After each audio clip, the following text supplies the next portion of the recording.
This is a Can Touch Test video review. I'm Anthony. I'm joined by Gavin. Hello. And Raj. Hello.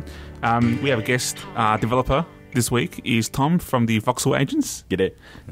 You guys have been making games for a while, haven't you? Yeah, well, that's a company we started down here in Melbourne about 18 months ago, so this is actually the third game that we've made together as a team. But then, yeah, and additional to that, we've all got history in the industry beforehand. So what are the games you guys have up on the App Store besides the one you're going to show us? Oh, well, this one, this one's actually the sequel, like Train Conductor 2 USA, and so it's a sequel, of course, to Train Conductor 1, which was set in Australia. So, yeah, in this game, we've really tried to bring the action of delivering trains over to America, and so, yeah, exploring it in those different themes and slightly different gameplay mechanics. Well, do you want to show us how the game works? Sure thing. All right, well, everything starts off in Miami, and as you can see, there's numbered tracks, 1, 2, 3, and 4, and all these trains, they just come out from either side, and they've got to get up to their appropriate track. So the number 2 train needs to connect up to track number 2. And that's essentially the basis of the gameplay. Now, things rapidly speed up, and it starts to get quite puzzly in many ways, because you've got to organize which train do you join up when, and make sure that they don't collide. And so that's really where, that's really where the gameplay develops. There are various other different modes. Each map is fairly unique. So, for example, in Las Vegas, we really try and mix things up dramatically. You've got all these ghost trains, and they've got to, blue ones have to go to the bottom, and pink ones have to go to the top. So it's still somewhat similar to the sorting mechanic that the other levels have, but it's entirely different, because then if they get to the middle without being sorted properly, then the game's over. We also have a ghost mode. So Las Vegas and Nashville are ghost levels, and in the ghost mode, the ghost trains don't crash into each other. So it's much more fast-paced and frantic, and all you've got to be more focused on is just rapidly connecting them up before it's too late. So in this method, if you don't get the ghost to kind of link up in the right one, is like a penalty? Like, how do you lose? Oh, sorry. Well, you can see there, I just missed that guy there. He was like a demon train, I guess. Okay. And so that's how you lose. So if you miss one of those trains and they start spawning more frequently, then that level is over. If you miss the ordinary ghost, then you just lose a point. Okay. So likewise, in all the other game modes, if you miss a train, then it's 1 point minus, and you gain a point by obviously delivering it properly. So yeah. We've also got New York, which is, again, it's fairly similar to the Miami level, but it's got all these different posts in the way, so you've got to try and, route your way around them, and that adds another layer of complexity, and so that's what's going on there. And the final level is the Grand Canyon, and it's probably, I think it's my personal favorite, and a lot of people, enjoy this one, because it's all broken in the middle. So all the trains will come up to the edge, and then you've got to connect them up across there, and so it's sort of yet another take on the way that you have to sort these trains. So cool. Yeah, so that's pretty much what we're exploring in the game across all the different levels. And so where did the idea for the game come from? Like, what wanted you to make a game for the iPhone, and why trains and why conducting them?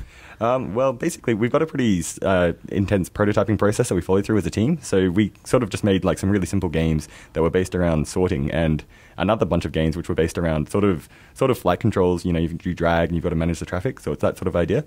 And so those two prototypes just sort of grew together, and it turned into this train game. So it's like you're sorting, but at the same time you've got the traffic management elements of those flight control and traffic management games. So yeah, it's sort of like an interesting mix of those two concepts, and it just effectively just evolved over time. So cool. Yeah, cool. So how much does this game go for? We're selling it for $1. So $1.19 in Australia. So yeah, but more 99 cents in America.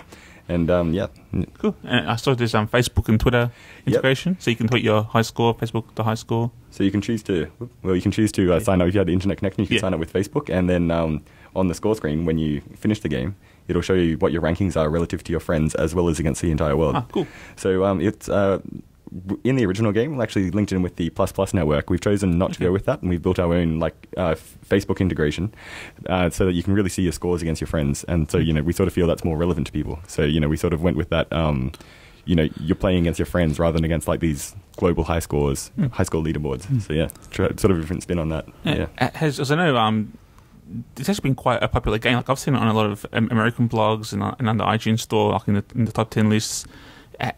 Is it just me thinking the guys from Melbourne are being popular, or has it actually been a success for you guys? Like, is this your full-time job? Do you do a part-time, or? No, we're absolutely full-time, so we're dedicated to this. This is all we do. Like, we're just making our own original IP, and like that's entirely what we're about. That's awesome. So yeah, it's doing pretty well in the store. Like, we were number 1 in the Australian iPad store for quite some time, and I can't remember what the highest was we got in America. We didn't get up to number 1, unfortunately, but we still did. It was quite successful in America also. So yeah. So you guys just concentrate on the iPhone iPhone gaming. Is that what? Yep. Well, that's all we've done so far. I wouldn't say we define ourselves as an iPhone company, but it's sort of that it's just such a great device to work on. It's like it's really interesting because it's sort of mobile. You can take it anywhere and go with it, and it's sort of it's quite powerful as well. So it's heaps of fun to develop for. And I'm a iPhone fanboy, so I love making those games. So it's just a matter of making the ones that I really want to see on the iPhone, and sort of Cool. Do you guys have any questions, Reg, Gav? I got a quick one. I noticed that you're demoing this game on a first-gen iPhone. Yeah. Yep.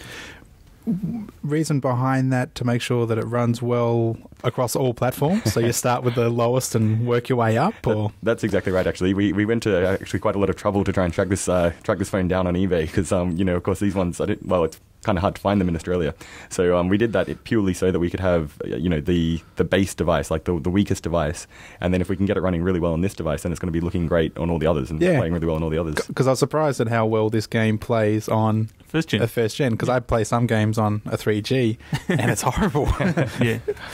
It's cool. Yeah. No, it's good that you're putting a lot of support for the legacy devices. Yeah, we don't want to see them go. Like, even though there probably aren't that many of them out there anymore relative to all the other, the other devices that are available, there's really no reason why we can't support it, It's sort of this type of gameplay, it's reasonably light on the processor, the graphics look pretty good, so, that's really, yeah. No, it's good. Cool. So it's $1.19 on the App Store.